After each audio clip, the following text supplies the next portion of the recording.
Assalamualaikum warahmatullahi wabarakatuh. Baik kawan-kawan mahasiswa, kesempatan kali ini kita membahas tentang kepemimpinan dan kekuasaan. Baik kawan-kawan, tema kepemimpinan dan kekuasaan ini yang sebaiknya kita pelajari adalah tentang teori kepemimpinan. Kenapa? Karena kekuasaan itu apabila memang kita sudah berada di posisi yang memiliki kekuasaan, ada memang naluri positif atau negatif seorang manusia, bagaimana sifatnya di saat dia memiliki kekuasaan. Tapi apabila memang kita sudah berada di titik sebagai pemilik kekuasaan kecil, kita harus mengetahui kodrat kita sebagai seorang manusia, karena kita memiliki sang pencipta yang maha kuasa. Jangan hanya memiliki kekuasaan yang kecil, malah seolah-olah kitalah segalanya yang bisa menentukan, seperti itu. Tak boleh sombong. Oke, kita bahas kepemimpinan, dan kepemimpinan ini pun yang kita bahas adalah tiga tipe pemimpin, tiga model pemimpin yang paling sering ditemukan di lapangan. Karena tipe pemimpin itu, model-model pemimpin itu banyak, tapi yang paling dan ini tipe-tipe pemimpin yang positif ya, pemimpin-pemimpin yang baik. Yang paling sering ditemukan di lapangan itu ada tiga. Yang pertama adalah pemimpin transaksional, kemudian pemimpin yang transformasional, dan yang ketiga adalah pemimpin yang autentik. Oke, langsung saja. Yang pertama adalah pemimpin yang transaksional. Pemimpin transaksional ini adalah ciri-cirinya adalah pemimpin yang sering memberikan penghargaan ataupun memberikan pujian. Oke. Memberikan penghargaan atau reward. Mungkin kita sebagai anak sering kita alami nih.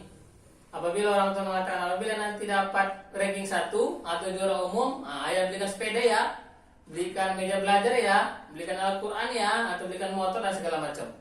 Berarti kalau seperti itu, berarti orang tua kita termasuk pemimpin yang transaksional. Karena memang setiap manusia itu adalah pemimpin. Kita adalah pemimpin. Kita nanti bisa dikategorikan di mana kita tipe pemimpin apa.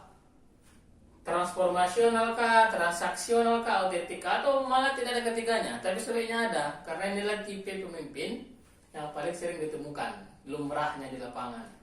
Oke, kalau transaksional tadi adalah suka memberikan reward, penghargaan. Malah pujian pun itu, walaupun tidak ada penghargaan barang yang diberikan, tidak ada uang yang diberikan, hanya sebatas pujian.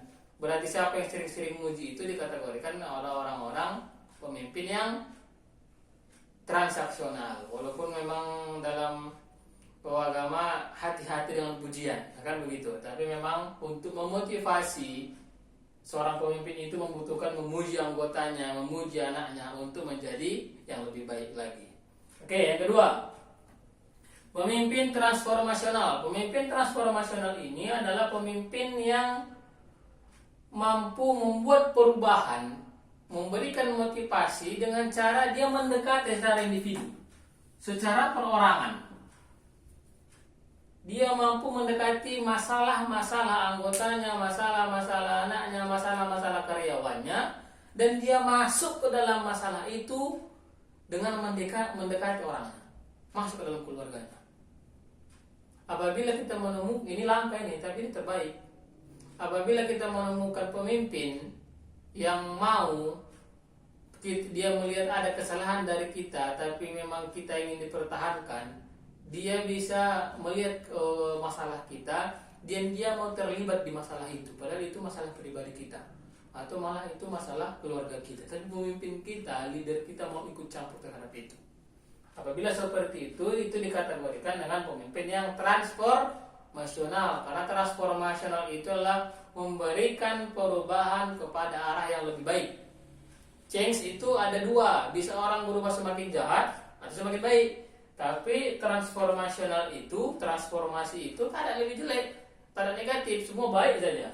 Makanya kalau dikategorikan, dinamakan dengan pemimpin transformasional, berarti memberikan perubahan, memberikan perbaikan kepada yang lebih baik dengan cara pendekatan secara individu. Yang ketiga adalah pemimpin yang autentik. Pemimpin autentik ini adalah pemimpin yang tidak merasa hilang kehormatan dirinya, tidak merasa jatuh harga dirinya apabila dia mengakui apa kelemahannya.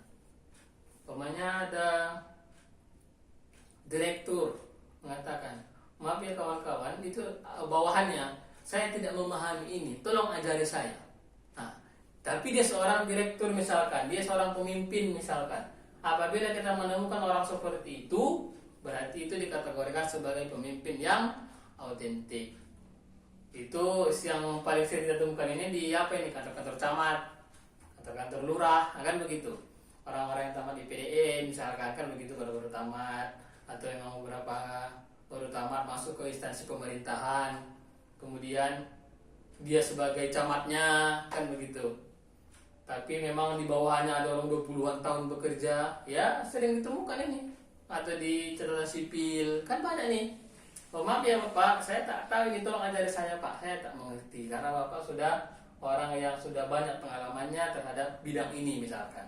Tapi dengan bertanya seperti itu bukan menjadi minder, bukan malah dia merusak harga diri sebagai pemimpin, bukan. Orang-orang yang berjiwa autentik itu adalah orang-orang yang mampu mengakuinya, tetapi dia tetap santai gitu loh, memang ingin belajar, bukan malah malu mengakui kelemahan. Apabila memang kita menemukan seperti ini, berarti dia dikategorikan sebagai pemimpin yang autentik.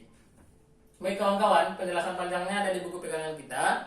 Ini hanya sebatas penjelasan dengan bahasa sehari-harinya, dan untuk diulang kawan-kawan kembali dalam bentuk video. Saya cukupkan sampai di sini. Sekian. Assalamualaikum warahmatullahi wabarakatuh.